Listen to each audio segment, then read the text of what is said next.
pretentious to call yourself a writer, but like if you enjoy the act of writing, like that's something I enjoy that I think is like an artistic like outlet. I wouldn't say I'm like the, you know, premier novelist of our times, like of the millennial generation. I'm definitely not, but like that's my art. That's what speaks to me. I understand why people are gonna buy something online in like a virtual environment when so much of our lives are lived online, and you could have your own opinions on whether that's good or bad. But we that's someone buying something that means something to them, and a lot of people may be buying things that they think are going to appreciate as well, because they think other people also think it means something to them, or they just think it's going to appreciate. But there are also people out there who just like buy something because they're like, this is awesome and I want my name to be associated as like a patron of this thing. And I think like that's a beautiful thing, and that's exactly like what our money does, right? As consumers. I think but I personally don't have an NFT, which is a funny thing to admit. But I haven't found something that I've been so compelled to like invest my money in, you know? Because I think I need to be the owner of it. I think one thing that like really drives, like right now, especially with like the NFT craze, and like crypto, just jumping into crypto space, for like a lot of people right now is like like one, transparency, and then two, FOMO. With like this is a new space. This is a lot of money that's being thrown around. We can see how much money is being thrown around, and if I'm not getting in on it, or if I'm not like investing in a thing that is clearly going to that in my mind might take off, you know, you're gonna kick yourself for like that $300 investment that turned into $20,000 in like a year.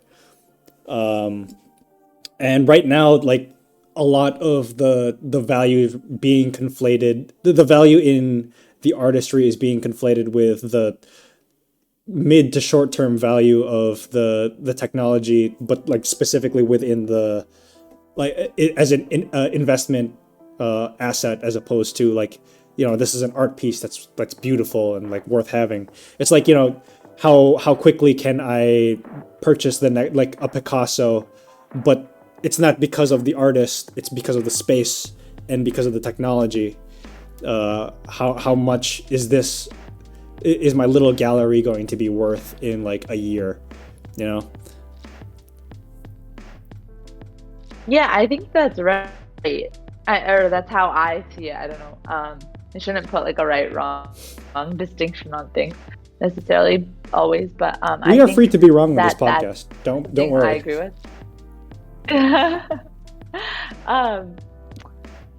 I would say I agree with that statement, though, like in how I see it, what's going on. And you know, we may be wrong down the line. Like people may really just have been about this like space, and it might be like very durable and sticky, and people will continue to buy NFTs at this like at with these valuations, and it'll just live on forever.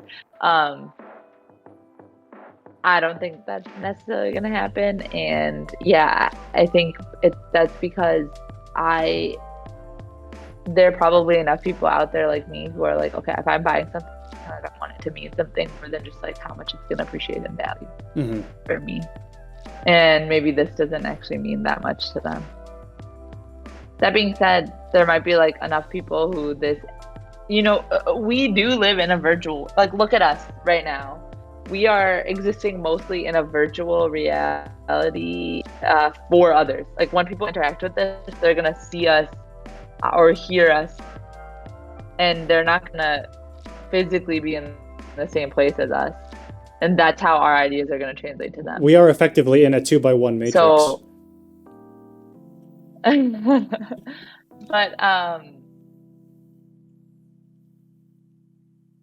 that might be reason enough for someone to be like, wait, you know, I really live life like elsewhere in this like reality that I'm not actually in. I don't romanticize that world. like I very much still, unfortunately, like, and I shouldn't admit this because I do care about the environment and preserving it, but like I still enjoy physical, tangible objects Mm-hmm. a lot. So like books, you know. Yeah, yeah. Um, I I like the sensory kind of experience, and so maybe a virtual AR VR situation will change the way I like think about these things. But I mean, in the world we live right now, like I'm not sure that this is actually very durable. Like people are not going to be that obsessed with NFTs forever, in my opinion. Mm-hmm. In the way they look today, obviously, and I think that's like a very safe statement to make. Yeah.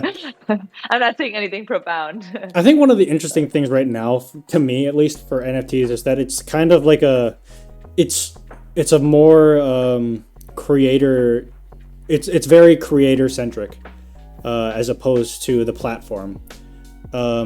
In a similar way, but like to a greater extreme, it's very similar to YouTube, which like YouTube, it offered a lot of the same things as a lot of other video streaming services, where it's like you can put up your video, people can watch it, we'll put ads on it, but like the big thing for a long time, and it still continues to be one of YouTube's like biggest assets and strengths, is that the platform gives money to the creators, like directly, for just like being a prolific, well-viewed creator. People are interested in that.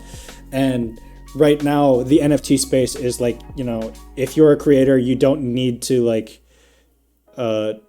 it takes it to the logical extreme, where you don't need to like have the licensing from that platform. You don't need to be permissioned or or flagged as okay by the platform to be able to monetize your creations. Granted, right now it's in, I'd say, a more limited capacity, just because it's not geared. Like, a lot of the NFT space isn't geared towards just like, everybody views it and nobody cares about the ownership, like where YouTube is. But I mean, it seems to me like that is something that could evolve more in the NFT space, so that creators are able to monetize in a way that isn't like something that's going to be restricted by changes in the platform's end user agreements, or their changes in advertiser preferences.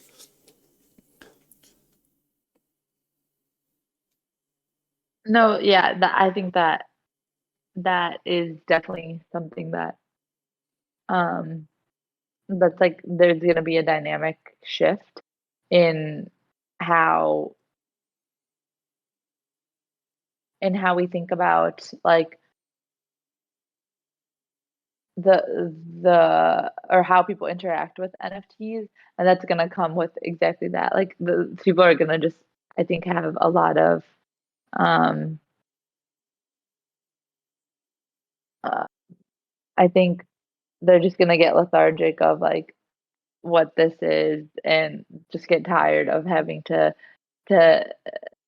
play in this space where it doesn't actually like mean that next dimension, like that next thing to them. It's not something that people like care and think about. And I think when folks go back to looking at an NFT and like caring about the ownership Mm-hmm. and caring about who actually produced it, that I do think we will have that change. I think that'll just change the like traction that the space has.